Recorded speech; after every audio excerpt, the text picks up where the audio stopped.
Hi everyone, welcome back to another video, and today we're going to be solving Cambridge IGCSE Chemistry Paper 3 Theory Core, May June 2024, Paper 32. Okay, so if you guys are doing O levels, this paper is really going to be helpful for you guys because after the recent syllabus updates, the Cambridge O level syllabus and Cambridge IGCSE syllabus is exactly the same, and these papers are going to help you practice the syllabus more. And are going to be a source of great help. So let's get started with the paper. Okay. Figure 1.1 shows the structures of 7 substances A, B, C, D, E, F, and G. And then we have to answer some questions using the structures in figure 1.1. Okay, before answering the questions, let us first figure out ourselves what the structures are. Okay, if we take a close look at structure A, what do you guys think is structure A? There are layers of structure A. Can you see these weak bonds between the layers? Can you see this is one layer? This top one is one layer. And this bottom one right here is another layer. Okay? These are two layers. And these two layers are connected to each other by intermolecular forces of attraction. These are layers. And do you remember in which structure did we have layers like this? Can you see hexagonal rings? Can you see hexagonal rings? This is a hexagon, okay? This right here is a hexagon. Can you see these hexagonal rings? Do you remember in which structure we used to have hexagonal rings? I remember that it was the structure of graphite.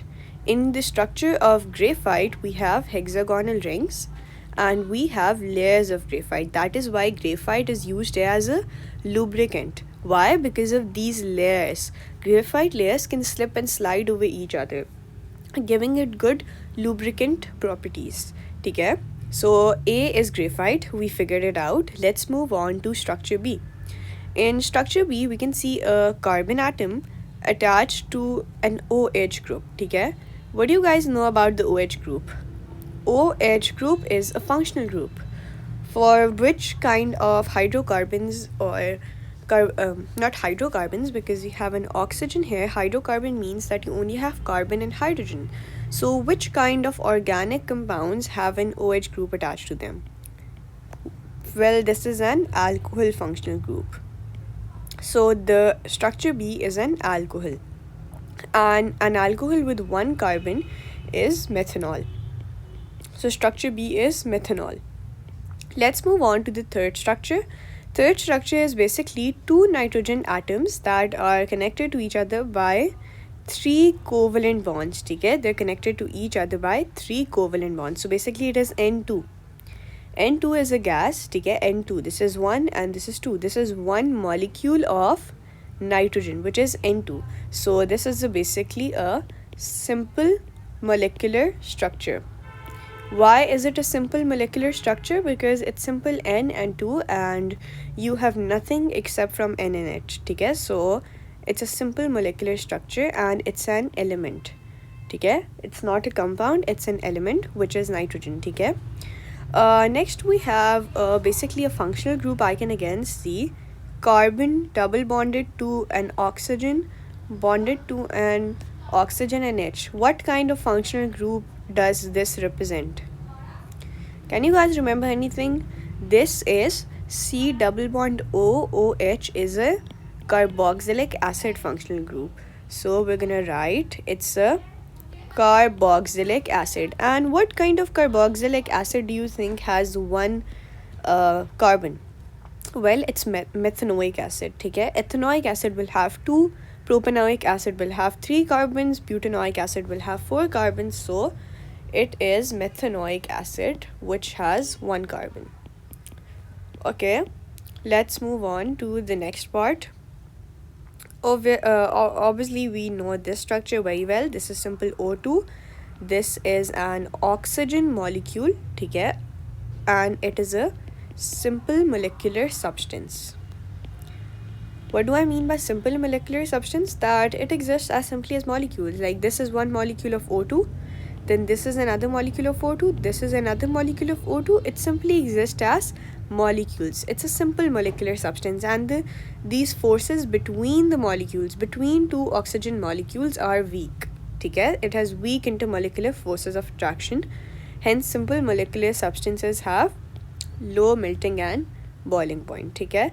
Let's move on to part F, which shows something different. We have Cs, which is cesium. Cesium is a group 1 metal. We have cesium ions, and then we have our chloride ions. Okay? We have cesium ions, and then we have chloride ions, and these ions are basically sticked together. Okay? Stick together means they're touching each other. Do you guys remember anything from oppositely charged ions? Because here we have a negative ion, here we have a positive ion, and you should know that between oppositely charged ions we have strong electrostatic forces of attraction. So this is an ionic compound.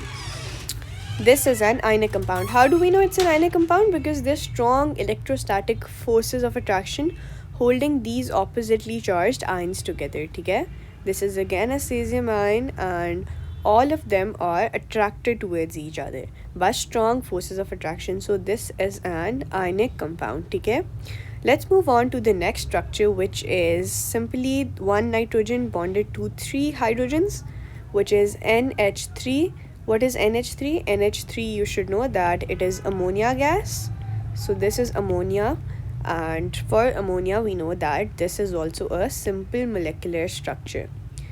Why it is a simple molecular structure? Because look, simple covalent bonds covalently attached to 3 hydrogen, and this is one molecule of ammonia. Okay?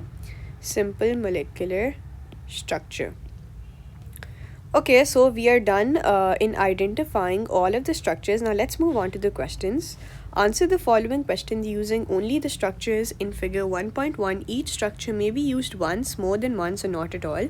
State which structure represents a gas that forms 78% by volume of clean dry air. You should know the gas that forms 78% by volume of clean dry air is basically nitrogen gas. So do we have the structure for nitrogen gas in it? Yeah, we do. Option C is nitrogen gas. So we're gonna write C over here. Okay, then they say a compound with high melting and boiling point. A compound with high melting and boiling point.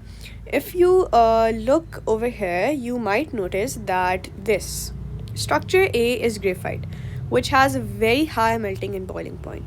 But the problem is graphite is made up of carbon. Okay? These small dots you're seeing are all carbon atoms. And in the question, they've not asked us about an element. They've asked us about a compound, and a compound must have 2 to 3 kind of different atoms. Okay? It cannot be only made up of carbon. So graphite is only carbon. So graphite is not a compound. Graphite is an element. So this one is an element right here. Okay, let's find a compound. Option B is a simple molecular structure. This is one molecule. This is also molecule. This is simple molecular. This is simple molecular, and this is simple molecular. Whereas option F is a giant ionic compound. Okay? It's an ionic compound, and we know that ionic compounds have high melting and boiling points because they have strong forces of attraction holding the oppositely charged ions together. So answer is gonna be F. Why not A? Because A is not a compound. A is an element. F is a compound because it has chloride ions and cesium ions, oppositely charged ions. It's an ionic compound. So the answer is gonna be option F. Okay, a giant covalent structure. In the above diagrams, we only have one giant covalent structure, which was A, graphite. We have no other giant covalent structure, and these are the covalent bonds between the giant covalent structure. These lines are representing the covalent bonds, okay, between the in the covalent structure. So it's going to be option A. Okay? Option A is a giant covalent structure. A compound in the same homologous series as ethanol. Okay. In which homologous series is ethanol? I'm focusing on one word, all. Ethanol. All tell us which series it belongs to. It belongs to alcohol. All. Focus on this all. ठीक है, which tells us that it belongs to alcohol homologous series. And if I am not wrong, then we had one alcohol above as well, methanol. ठीक है, it also belongs to alcohol homologous series, the same series to which ethanol belongs. So it's going to be option B, which has an alcohol functional group. So we're going to write option B over here. Okay, let's move on to next part, which says a product of photosynthesis. Okay, for that we need to recognize the products of photosynthesis. Okay, I know that in photosynthesis we take carbon dioxide and we take water. These are the reactants for photosynthesis, and the products are, the first product and the foremost important product is glucose, C6H12O6, and the second byproduct I remember is oxygen. If I see above, I don't have any glucose structure. I have an oxygen structure above. So my answer is going to be the product of photosynthesis is oxygen. Do I have oxygen? Yeah, right over here I have an oxygen structure. ठीक है? This is an oxygen structure right over here. So O2, which represents oxygen. So I'm going to write E over here. ठीक है? Oxygen is E, a non-metallic element that conducts electricity. Okay, now the first part is that it should be non-metallic. Number one thing we have to focus on. Please read the question very carefully. Number two thing, it should be an element, not a compound. And number three, that it should conduct electricity. Okay, first I'll find a non-metallic element and then I'll see about the electricity thing. Okay, I know that this structure is going to be a compound because it has a lot of different kind of elements. This is also compound. Okay, this is also a compound. This is also a compound. So all the elements I have left, now I'm going to highlight all the elements that I have are, number one, C is an element, okay, it's N2. Then E is my element, it's O2, and then A is my element, okay. Now all of them are non-metallic and all of them are elements. Now the second part of the question told me that it should conduct electricity as well. Now if you guys remember that nitrogen will not conduct electricity, the simple molecular structure, a simple molecular structure cannot conduct electricity. Why? Because remember, this is a nitrogen atom, okay, N, and this is an other nitrogen atom, N. All the outer electrons in nitrogen, the electrons, the valence electrons, mostly they're involved in covalent bonding, okay? They are involved to form these covalent bonds, 3 covalent bonds. So what happens is that there are no free mobile electrons to travel through the structure of nitrogen to conduct electricity, as all the electrons are involved to form these covalent bonds in nitrogen structures to form this molecule of nitrogen. In oxygen as well, the outer electrons, they're not free to conduct electricity. Okay? This is one oxygen, this is another oxygen. There are covalent bonds between them. Whereas what happens in graphite is also an element which is carbon. In graphite, one carbon, you can see this is one carbon. It is attached to 3 other carbons, 1, 2 and 3. Only 3 other carbons. If you take any carbon, okay, I take this carbon right here. It is attached to 1, 2 and 3. 3 other carbon atoms. Whereas carbon has how many outer electrons in its shell? 4. 1, 2, 3 and 4. Carbon has 4 electrons. So what basically happen is that out of these 4 electrons, this 1, 2 and 3 electrons, they form covalent bonds like this. Look, 1 is attached to 1 carbon is attached to 1 carbon, 2 carbon and 3 carbons. So the 4th electron, the 4th unbonded electron, this electron which is unbonded, can travel through the layers of graphite to conduct electricity. Okay? Let me explain it to you guys again. Carbon is in group 4, has a valency of 4, has 4 outer electron shell, but in graphite only 3 electron shells, 1, 2 and 3. Only these 3 are used to make covalent bonds because one carbon is connected to only 3 other carbon atoms by covalent bonds. So this 4th unbonded electron can travel through the structure of graphite to conduct electricity. Okay? Therefore, graphite can conduct electricity. And moreover, graphite is an element because it's only carbon. So the answer is going to be A, which is graphite. ठीक है, we are done with this question. Let's move on to the next question. अच्छा, complete figure 1.2 to show the dot and cross diagram for structure G. ठीक है, show the outer electron shells only. Okay, let's not consider the structure which we've studied above. We simply have to complete a diagram. With for we can see I can see an N and I can see NH3 and I know this is ammonia. I know hydrogen has a valency of 1 electron. It just need one more to complete its outermost shell, so it's going to form one bond, something like this. Now let me figure out for nitrogen. I know that nitrogen is in group 5 and I've checked it out from the periodic table. Okay? In order to stabilize, an atom needs 8 electrons. How many more electrons do nitrogen need to stabilize itself? Can you guys tell me? How many will you add in 5 to get 8? Plus 3. Plus 3.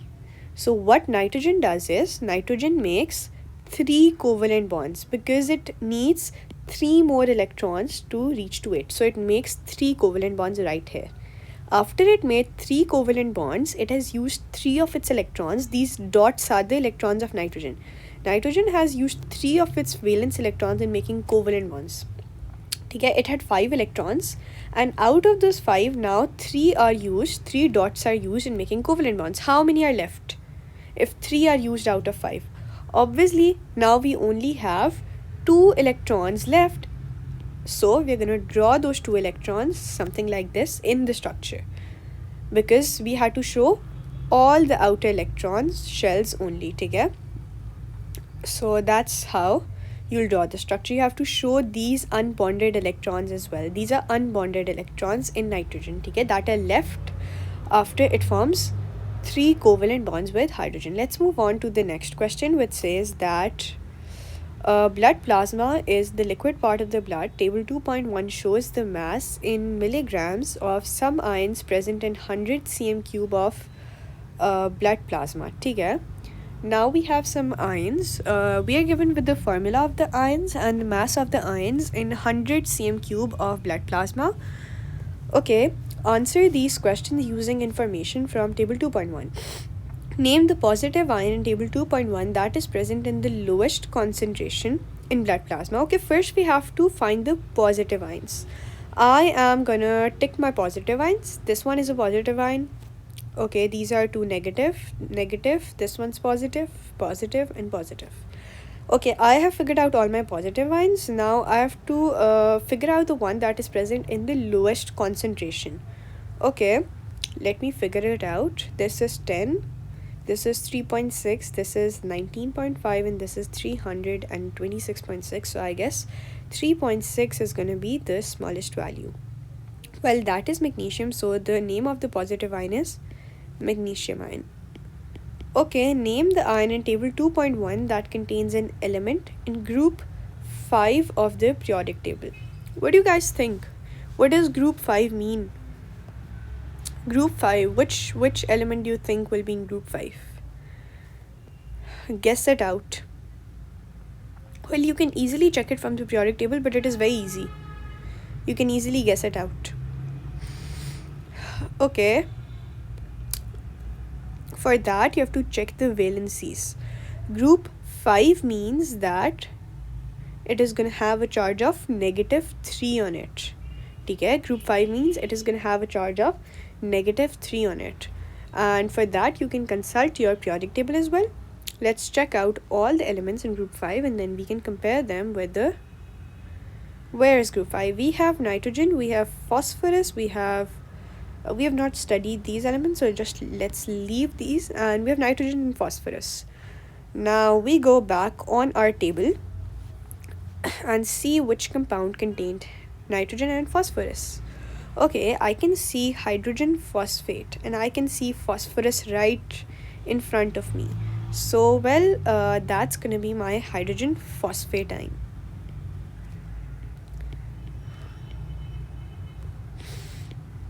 Hydrogen phosphate ion. We have to name the ion, so write hydrogen phosphate. Okay, name the compound containing Na plus ions and SO4 2 negative ions. Now we have to name the compound. It's gonna be sodium sulfate. Why comment P? Sodium sulfate, because Na plus means it's sodium and SO42 negative means it's sulfate. So the name is going to be sodium sulfate. Describe a test for chloride ions. Okay, the test for chloride ions is that you take blue litmus paper, and for chloride ion something strange happens. First, obviously chlorine is an acidic gas, so observation will be that it turns red.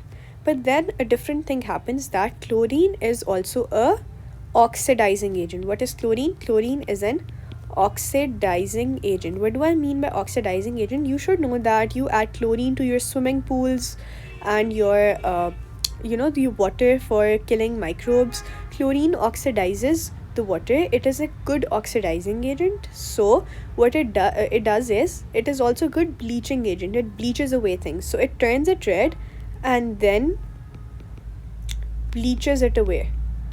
So the litmus paper, it is bleached, then bleaches it away, so it turns colorless. Okay,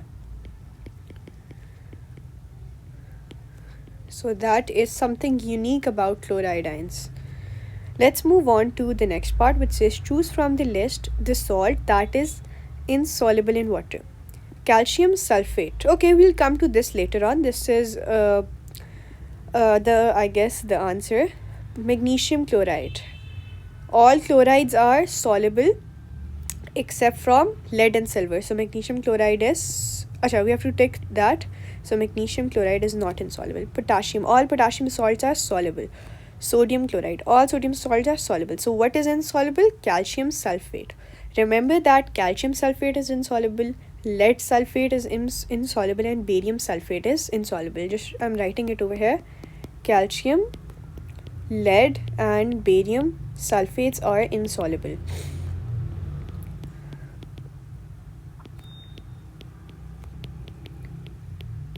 Okay, let's move on to the next part, which says table 2.2 shows some properties of the group 1 metals. Use the information in table 2.2 to suggest why it is difficult to predict the density of rubidium. Okay, now it is difficult to predict the density of rubidium because look at the trend. Okay, the trend is that from lithium to sodium it is increasing. Okay, 0.53 to 0.97, there is an increase. But what we see next is that from sodium to potassium there's a decrease, 0.86. So don't you think that the trend is not visible? There is no fixed trend in the density. It is first increasing. ठीक है, 53 से अगर आप 97 देखें, so it's first increasing and then from 97 to 86 then it's decreasing. So the trend is not, there is not a fixed pattern or a fixed trend. ठीक है, so we're going to write that there is no fixed trend. Okay, let's move to the next part. Describe the observations when sodium reacts with water. Okay, we are given with observations for lithium. Then we have to predict for sodium and potassium, rubidium we're given. Let's read out. So we have knowledge. Bubbles form very slowly and no flame. Okay, bubbles form very rapidly and flame. Okay, for potassium we have a flame. What do you guys think for sodium? You can predict for sodium that after lithium it's going to be sodium, so from very slowly we can jump to rapidly, that bubbles form rapidly, and there is no flame for sodium as well. So it can be that bubbles form rapidly and there's no flame for sodium as well. Okay, you can write it over here that bubbles form rapidly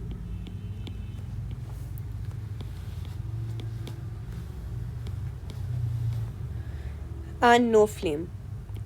Why no flame? Because you might have learned it as well, and you can see it in the trend as well, that first it's going to be rapidly and no flame, and then it's going to be very rapidly and flame, and after potassium it's going to be an explosion. So we just follow the trend. We're going with the trend, with the flow. Okay, state how the melting point of the group 1 elements changes down the group. Okay, now this is what we have to figure it out ourselves. We are not given it in the table about the melting points. What do you guys think? Okay, let me tell you one thing. As you go down the group 1, the metals, they become soft and soft. Okay, if I show you guys the periodic table right over here, for group 1, remember that as we go down the group, the softness increases. Okay? As we go down the group, the softness increases. They become more and more soft. So basically, lithium is going to be harder and francium is going to be the softest. So as the softness increases, as they becomes more softer and softer, the melting and boiling points also decrease. So it's easier to melt them. Okay? So what we know is that the melting points are gonna, as we go down the group, the melting points decrease. Why melting points decrease? Because they're becoming more softer, more fragile, and they're easier to melt. Okay?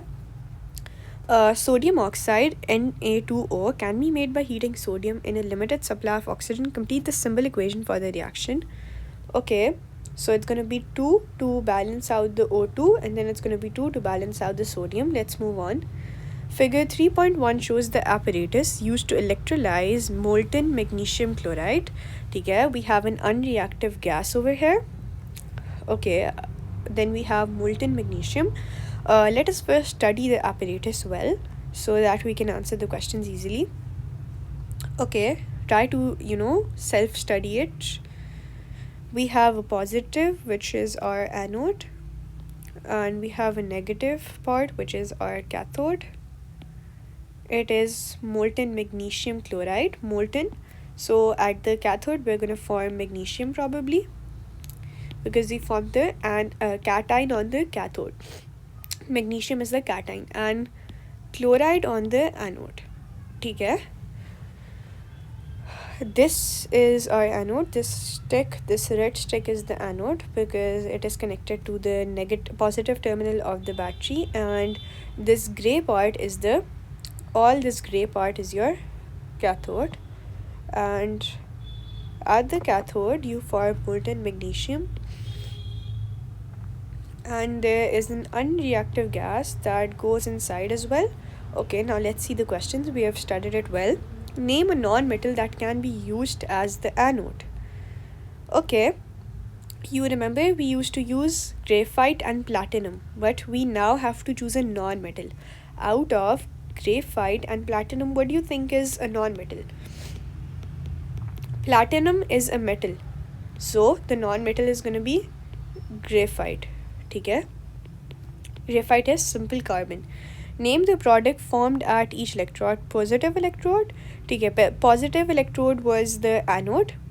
We just figured it out. It was the anode, and the negative electrode was the cathode. At the anode, we just figured it out. We are going to have chlorine gas, and at the cathode, we're going to have magnesium. Okay, use your knowledge of the reactivity of magnesium to suggest why an unreactive gas is blown into the electrolysis cell. Okay, so now we have to use our knowledge of the reactivity of magnesium. Okay? Why do you guys think that an unreactive gas is blown into the magnesium? Okay, and suggest why an unreactive gas is blown into the electrolysis cell. Okay, so magnesium is very reactive, and what we're doing during electrolysis is we're blowing an unreactive gas over the magnesium. By unreactive gas, we mean that it is a noble gas. Okay? It cannot be, oxygen, vagera, they're very reactive, so it's got to be a noble gas. And what we're trying to do is blow it over magnesium. So why are we blowing this unreactive gas of the reactivity of magnesium? Magnesium is extremely reactive, okay? It will react with air, okay? What will magnesium do? Magnesium will react when it is going to be formed, molten magnesium. It will react with air, okay? That is why we blow an unreactive gas over it, to prevent its reaction from oxygen in the air. Do you guys remember magnesium suddenly forms magnesium oxide? Very quickly magnesium reacts with oxygen in air to form magnesium oxide. That is why we're blowing an unreactive gas, so that magnesium does not react with the oxygen present in air because it's extremely reactive. So as we know that it is extremely reactive, it is extremely reactive. So to prevent its reaction with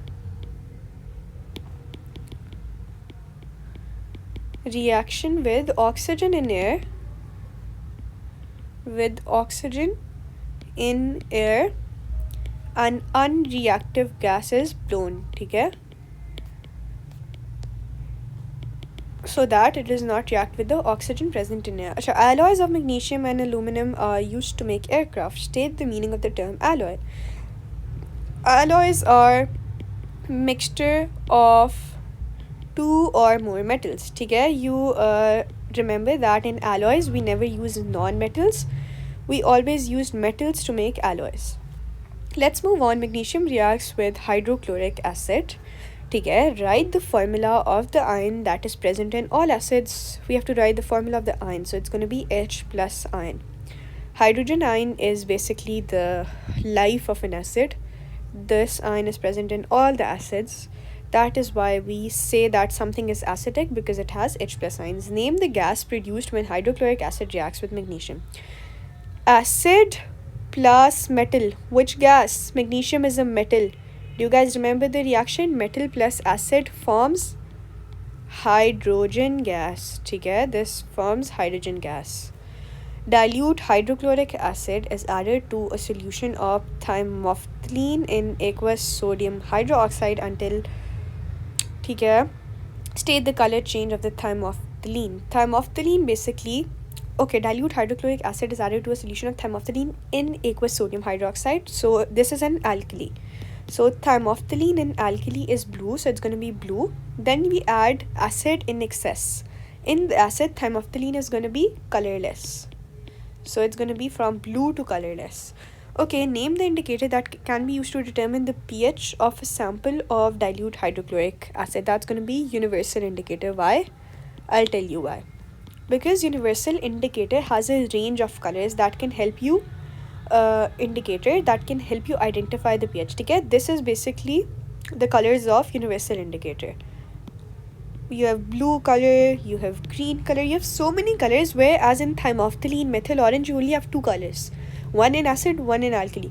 Whereas for universal indicator, you have so many range of colors, and for each color you have a different pH that you can easily identify what is the pH of the solution by comparing the color of your solution with the pH chart. Okay, this is the pH chart, and the color will tell you what is the pH, and below it is written that the pH of, if the solution is this color, then its pH is probably going to be 2. This is not the correct ones, I'm just writing it to show you. If it is this color, the pH is going to be 7. So by comparing the color of your universal indicator with this, you know that what is the pH of your solution. Let's move on. Some plants produce ethene gas. Draw a displayed formula of a molecule. We have to draw a molecule of ethene. Remember, we don't have to draw a displayed formula something like this. Okay, this is also ethene. Okay, but we don't have to draw this. We have to draw a molecule. And how do we draw a molecule? We are going to first write the molecular formula, which is for ethene, it's an alkene. So ethene is going to be C2H4. First, we are going to draw the 2 carbon atoms. This is 1 carbon, and here we go with another carbon atom. So carbon. Between the 2 carbon atoms, we have a double bond, something like this. And then we have 4 hydrogens. That's the first hydrogen, second hydrogen, third hydrogen, and the fourth hydrogen. H, H, H, and 1 bond. One thing you can correct over here is that, let me show it to you guys, that you can simply make all dots. Why? Because they're both carbon atoms, so they both are gonna have electrons. We're gonna represent their electrons with simple dots, and we can use the cross for hydrogen atom. It will look more professional. Okay. The incomplete combustion of ethene gas produces a small amount of carbon dioxide. Name two other products of incomplete combustion of ethene. Okay, so first product, we know that it's always going to be water. Water is always produced in combustion, and second, because it's incomplete, so we can say that we produce carbon monoxide. Okay, let's move on to the next part, which says a student extracts a mixture of colored compounds from a plant. Figure 4.1 shows the result of the chromatography of this mixture. Okay, complete figure 4.1 to show where the mixture of colored compounds is placed on the chromatography paper at the start of the chromatography. Okay, now the mixture of the colored compounds is placed on the chromatography paper at the start of the chromatography. You should know that at the start of the chromatography, this is your baseline, and you just place it a few centimeters above your base, something like this. Okay, you don't exactly place it on the base, you place it a few centimeters above the base so that the mixture of the solvent, it can travel up. Okay. Next is the level of the solvent at the start of the chromatography. So your level of solvent should be below the mixture. This is your level of solvent. Why this is your level of solvent? Because the dot, this mixture, is a bit above the level of the solvent, so it has to be below. Okay, state two characteristics of a mixture. Okay, characteristics of a mixture are first that it can be separated by physical processes.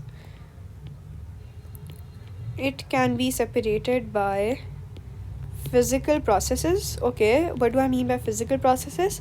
Physical processes are in which you don't change the shape, not the shape, in which you don't change the chemical properties of a substance. Okay, for example, boiling is a physical process. Then evaporation, melting, freezing, you are not changing the composition of water H2O in boiling, melting, freezing. What is basically happening with water is just the state is changing.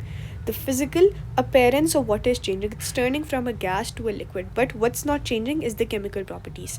So it can simply be, for example, if you have salt solution is a classic example of a mixture.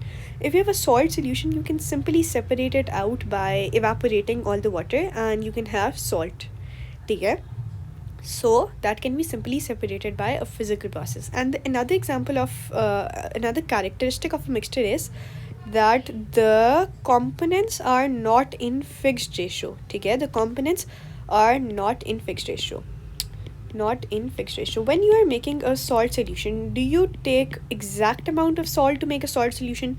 No matter you take 2 teaspoons of salt or you take 3, 4, 5 tablespoons of salt, the mixture is still gonna be there. You don't have to take fixed amount of things to make a mixture. Okay, you can take amounts in any ratios. Whereas when you have to make a compound, for example, a glucose compound, C6H12O6, you have to be sure that you have 6 carbons, 12 hydrogens, and 6 oxygens. The ratio of the components is fixed. Whereas for the mixtures, the ratio is not fixed. Okay, you can take it in any ratio. Let's move on to the next part, which says an atom of sulfur is represented by the symbol shown. Describe this atom of sulfur in terms of the position of electrons, neutrons, protons in the atom. Okay, so we have to tell the position of the electrons, neutrons, and protons in the atom. So below the sulfur is the proton and the electron number. Okay, this is an atom. Okay, a neutral atom. A neutral atom means that it has equal number of protons and electrons are equal. So proton is equal to electron. So below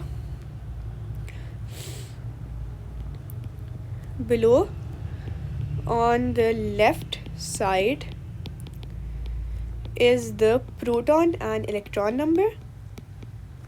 Proton and electron number. And on the upper left side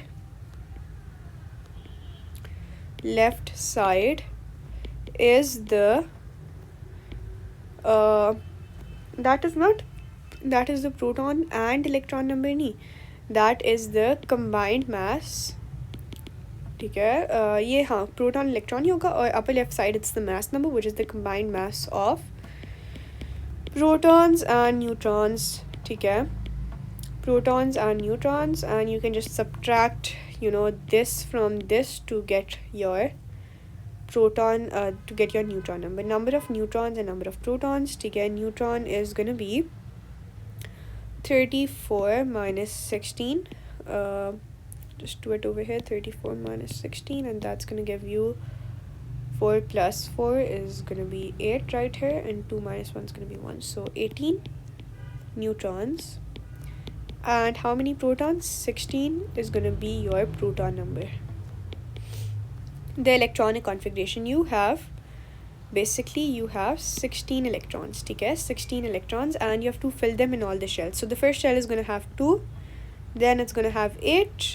These are a total of 10, and then you add 6 more, and this is your electronic configuration. First shell has the maximum capacity of 2, second 8, and all the left are going to go in the third shell. 6 were left. Let's move on to the next question, which says sulfur burns to produce sulfur dioxide. State one adverse effect of sulfur dioxide in the air. It's simple. Sulfur dioxide reacts with all the water vapors to produce sulfuric acid and falls as acid rain, so it's going to be acid rain. Complete the symbol equation for the reaction of sulfur dioxide with magnesium. Okay, you have sulfur dioxide. Dioxide means 2 oxygen, so Si, not Si, only SO2. So it's going to be SO2. Not Si, it's going to be SO2. Sulfur dioxide. Okay, this is simple sulfur dioxide, and we just have to balance it out by writing 2 over here. Now we have 2 magnesium, 2 oxygen, and everything is balanced. Okay, figure 5.1 shows the displayed formula of a compound of sulfur. Deduce the molecular formula of this compound. Simply to deduce the molecular formula, we count the number of things. How many sulfurs do we have? 1, 2. So it is going to be S2. How many fluorines do we have? 1, 2. So it's going to be F2. How many oxygen do we have? 1, 2, 3, 4, 5. So it's going to be O5. S2F2O5. S2F2O5. That's the molecular formula. For molecular formula, you simply count. You don't have the simplest ratios. That's the molecular formula. You simply count the number of atoms and in this molecule and write it down. Let's move on to the next part, which says another compound of sulfur has the molecular formula Na2. S2 has the formula this. Take a complete table 5.1 to calculate the relative formula mass of this compound. Okay, for that we need a calculator. Okay, let me open up the calculator. Okay, first we have sulfur, and the number of atoms of sulfur we have are 2. Right over here. For oxygen we have 7 atoms, and the relative atomic masses are given, so we're going to multiply this 2 with 32, the 7 with 16, and we can get our answers. That's going to be 64, and that's going to be 42, and this is going to be 112. Okay, and we're done with the calculating the masses. Now we're just going to add them all. 46 plus 64 plus 112, and that's going to give us 222. Just let me confirm the calculations with the calculator as well. That 7 into 16 is going to give me 112. That's correct. And 2 into 32 is going to give me 64. That's also correct. So we are done with it. That was simple that you have to calculate the number, and then you have to multiply them with their relative atomic masses, and you're going to get the number. Let's move on to the next part of the question, which says solid nitrogen pentoxide decomposes to produce nitrogen dioxide gas and oxygen gas. To complete the equation by adding the missing state symbols. Okay, they told us decomposes to produce nitrogen dioxide gas, so over here in front of nitrogen dioxide we're going to write a gas, and oxygen gas, so oxygen as well gas. Figure 6.1 shows How the mass of nitrogen pentoxide changes as the reaction proceeds. On figure 6.1, draw an X to show where the rate of the reaction is fastest. Okay, you should know that the rate of the reaction is gonna be the gradient of the graph. Over here, the gradient is like this. I'm just drawing the gradient. Over here, gradient is like this, then like this, then like this, and then like this, and like this. So this is basically the gradient. Where is the line the steepest? The reaction is going to be fastest where the gradient is going to be the steepest. What do you guys think is the steepest? This is getting flatter. Okay, this is getting flat and flat. So over here at the beginning, the line is the steepest. This is the steepest, then it's getting more and more flat and bending downwards. Okay, so it's going to be this part. So I have to just draw an X, so it's going to be at the beginning, something like this. Okay, reduce the mass of nitrogen pentoxide 12 minutes from the start of the reaction. Okay, after 12 minutes from the reaction, I have to reduce the mass of nitrogen pentoxide. 10, this is 11, this is 12. So at 12, I'm going to draw a straight line, and I'm going to figure it out. What is this? Okay, this is 1.5, this is 1.678, and this part is 1.9. So this, it's going to be 1.9, and here we have the unit grams, so 1.9 grams. Okay, at 50 degrees Celsius, the reactant and products are all gases. Okay, describe the effect on each of the following has on the rate. Now they're not asking us about the equilibrium on anything. Moreover, no equilibrium can be formed over here because this is not a reversible reaction. Okay, equilibrium only forms when we have a reversible reaction. Over here, it is only a forward reaction. Don't confuse it with equilibrium to lose your marks.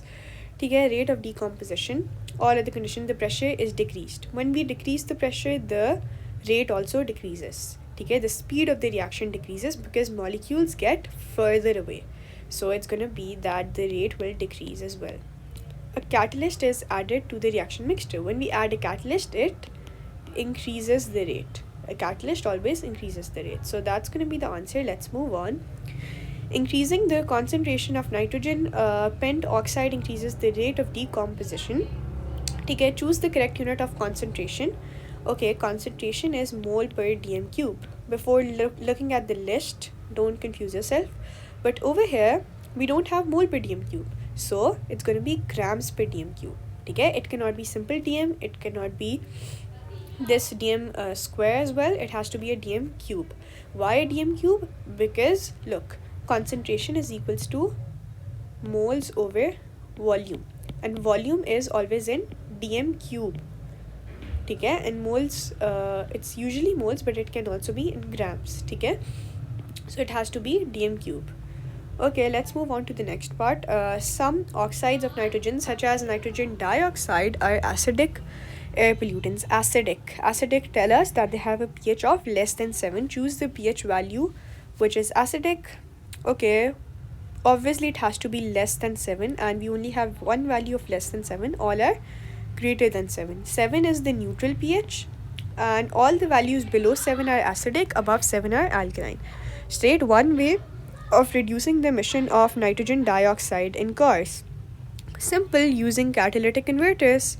You have a device called a catalytic converter in a car which converts the nitrogen dioxide to nitrogen gas. Okay, this NO2 is converted to nitrogen gas, and nitrogen gas is already part of the atmosphere, so it does not harm us, and it does not basically cause acid rain and other problems, but nitrogen dioxide causes. Okay, next is nitrogen dioxide is a yellow liquid which evaporates to form a brown gas at room temperature.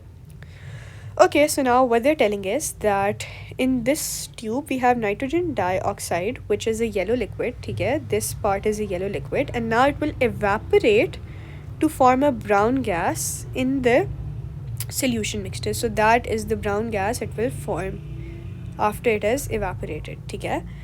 Okay, at first the brown gas can only be seen above the small dish. So At first, the brown gas was only above the small dish.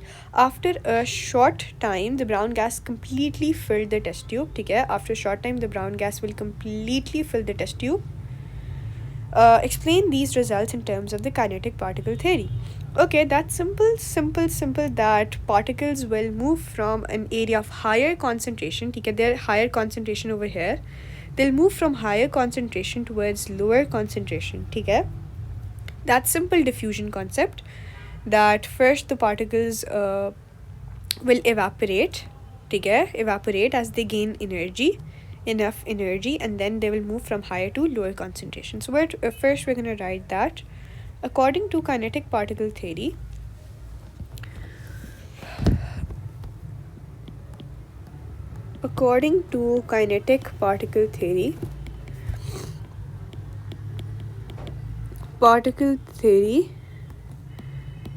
particles are in constant random motion, ठीक है? They gain enough energy to evaporate from the dish, ठीक है? Evaporate from the dish and then move from an area of higher concentration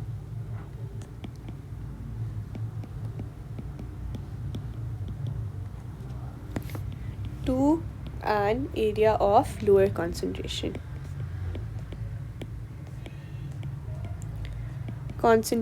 and spread throughout the test tube. ठीक है? That's simple diffusion concept,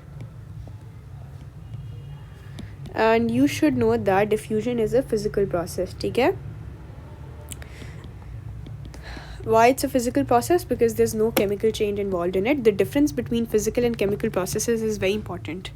In physical process, no new substance is formed. In diffusion as well, you form no new substance. The particle just move from higher to lower concentration. Okay, iron and copper transition elements, they're malleable, and okay, the properties they've given us, they're malleable and good thermal and electrical conductors. Three other physical properties of iron. Okay, the physical properties of iron can be they form colored compounds, because iron is a catalyst, not a catalyst. Iron is a transition element, that's why it can also be used as a catalyst. Yeah, that's also correct.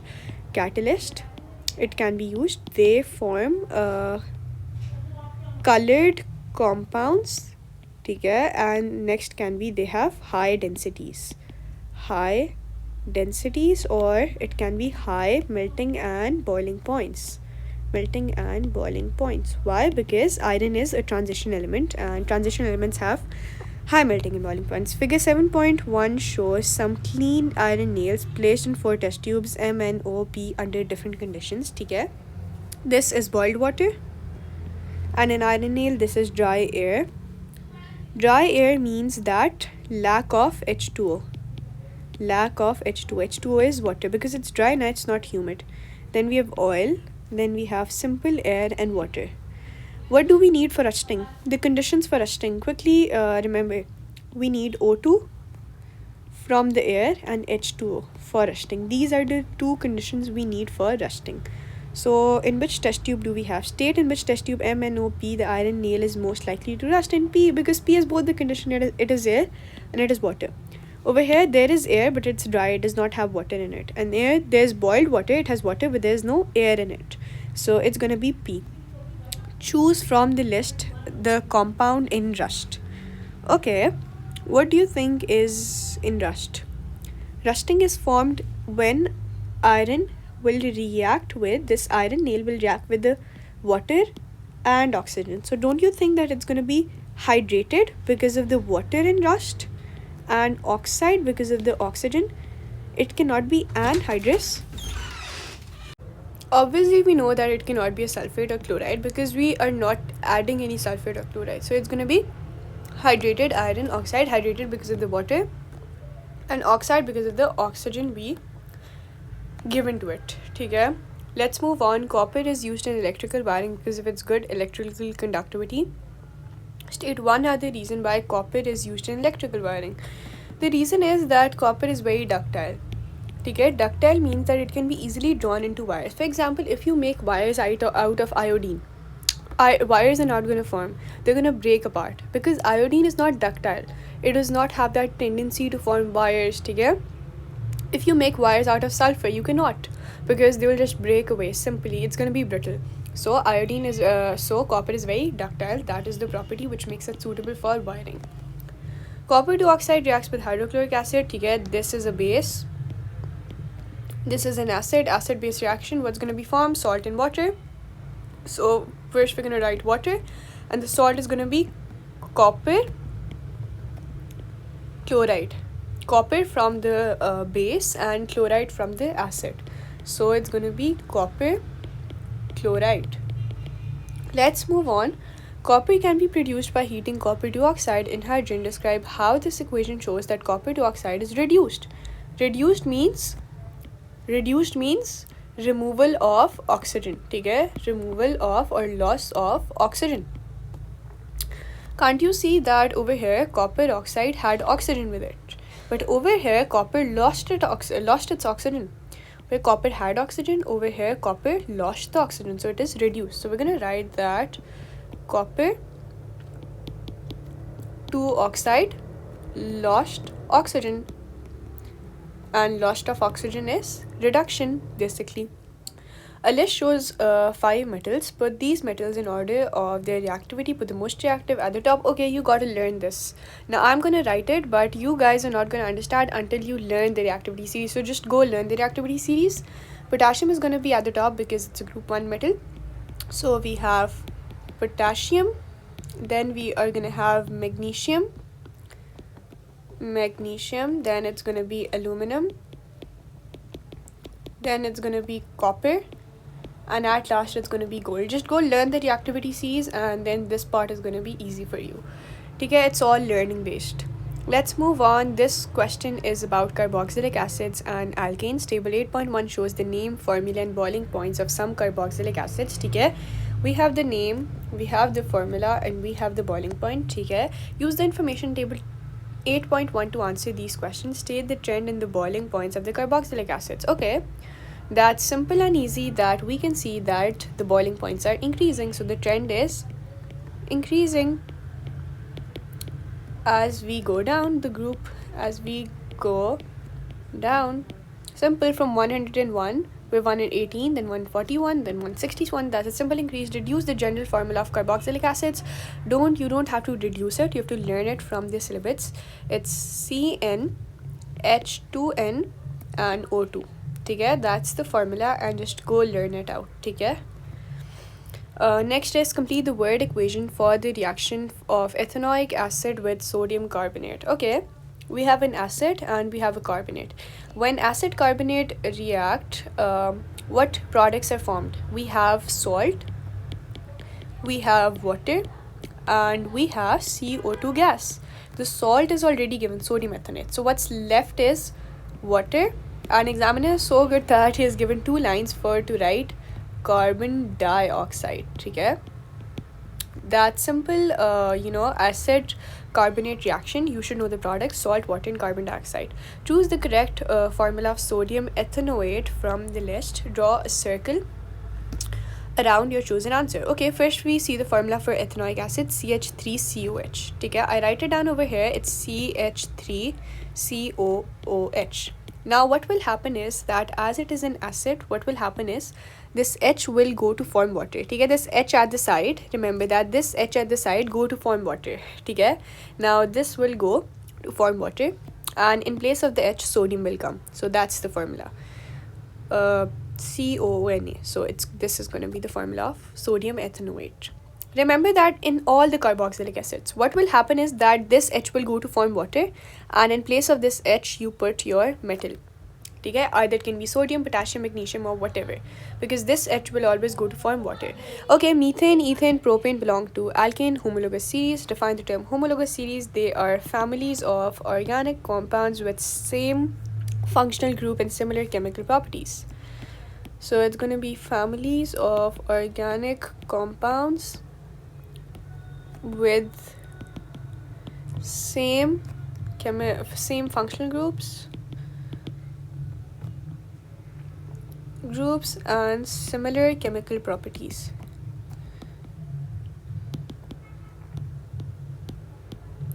Okay, state the type of bonding in methane molecule. Methane is a simple molecular structure. CH4, you have C and you have 4H. This is basically your methane.